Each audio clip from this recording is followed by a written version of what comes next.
Today, we're answering an ACT English question about commas and appositive phrases, using the rules you've learned about clause structure and punctuation. Here's the sentence. Firstly, Bernie, an amateur cook, stirs the garlic into the hot oil before adding the chicken stock. Let's walk through how to fix this. This part of the sentence is key. Bernie, an amateur cook. Here, an amateur cook is what we call an appositive phrase that gives extra information about Bernie.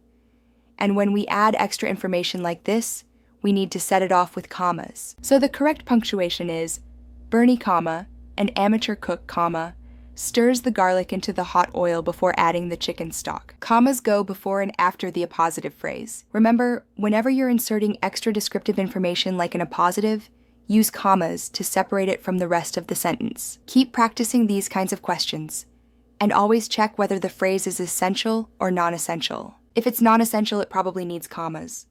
Ready to crush the ACT? Achievable includes everything you need to get a top score.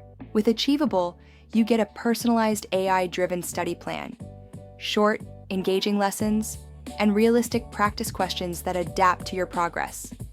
It's everything you need, streamlined, effective, and adapts to your needs. Tens of thousands of people have trusted Achievable to boost their scores, and now it's your turn. Start your free trial today at achievable.me. Follow the link below in the description to get started.